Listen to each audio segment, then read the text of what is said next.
Salam sejahtera bagi kita semua, Shalom. Para saudara terkasih, minggu ini kita memasuki pekan kedua Prapaskah.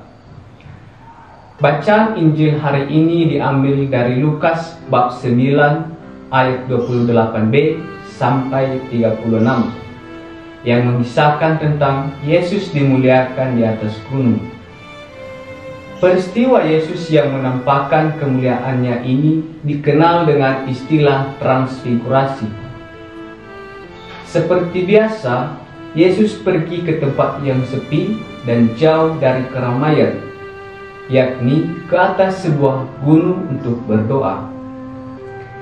Yesus memilih gunung bukan karena hanya sepi, melainkan gunung berperan penting dalam tradisi Yahudi.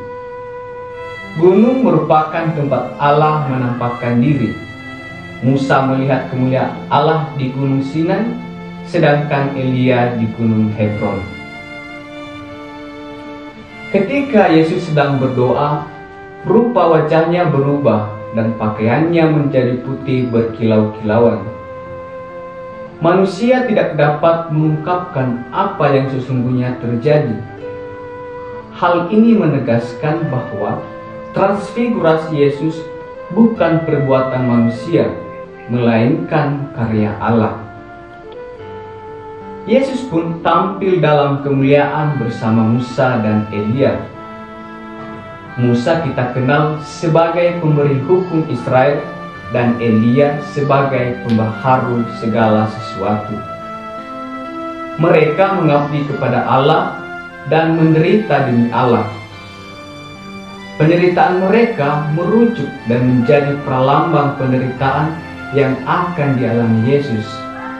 Karena itu, mereka menjalin relasi akrab dan bercakap-cakap dengan Yesus yang adalah pembaharu janji. Musa dan Elia berbicara dengan Yesus tentang tujuan kepergiannya yang akan tergenapi di Yerusalem, yaitu pengkhianatan, penolakan, dan penyaliban. Yesus mendiskusikan apa yang harus ditanggungnya di Yerusalem, sehingga lewat perjumpaannya dengan Musa dan Elia, ia merasa dikuatkan untuk mengemban tugas sebagai Mesias sesuai dengan kehendak Allah. Ketika Musa dan Elia hendak meninggalkan Yesus, Petrus berkata kepadanya, "Guru, betapa bahagianya kami berada di tempat ini. Baiklah kami dirikan sekarang 3 kemah, satu untuk engkau, satu untuk Musa, dan satu untuk Elia." Petrus tidak tahu apa yang dikatakannya. Petrus jelas kebingungan dan salah mengartikan mesianik Yesus di gunung. Lalu datanglah awan menaungi mereka. Dan dari awan itu terdengarlah suara yang berkata, "Inilah anakku yang kupilih, dengarkanlah dia." Dalam perjanjian lama, awan melambangkan kehadiran Allah. Bila Allah menjalin relasi khusus dengan manusia tertentu, ia membungkusnya dengan awan. Jadi, penglihatan itu merupakan pewahyuan Allah yang puncaknya pada maklumat surgawi yang menyatakan, "Inilah anakku yang kupilih, dengarkanlah dia." Hal ini juga mengungkapkan persekutuan Yesus dengan Bapanya begitu sangat akrab. Setelah peristiwa transfigurasi, dikatakan bahwa para murid merahasiakannya. Sebenarnya Yesus sendiri yang melarang para murid agar tidak menceritakan kepada siapapun tentang peristiwa itu sebelum ia bangkit dari antara orang mati. Hal ini sangat beralasan karena pengharapan orang Israel akan Mesias saat itu bersifat politis, sehingga orang akan salah paham dengan kemanusiaan Yesus yang harus menderita. Penglihatan itu mau menyadarkan para rasul akan kemuliaan Yesus dan jaminan bahwa pengajarannya berisi kehendak Allah sendiri.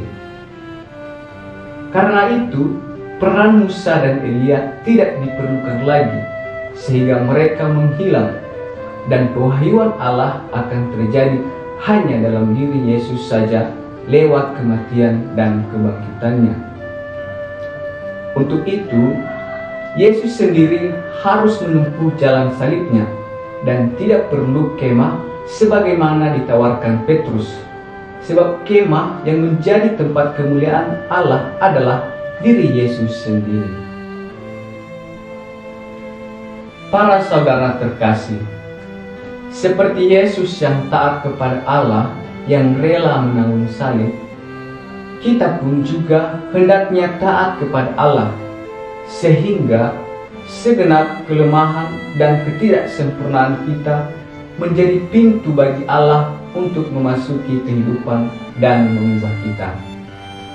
Seperti kata Rasul Paulus dalam suratnya kepada jemaat di Filipi, Kristus akan mengubah tubuh kita yang hina ini, sehingga serupa dengan tubuhnya yang mulia, menurut kuasanya yang dapat menaklukkan segala sesuatu kepada dirinya. Seringkali sulit bagi kita untuk memahami bagaimana perubahan diri kita dapat terjadi. Iman kita, sebagaimana yang dimiliki oleh para murid, masih bersifat setengah-setengah. Iman kita masih dangkal. Terkadang kita ragu mengikuti Yesus, padahal Allah telah menunjukkan bahwa Dialah pewahyuannya.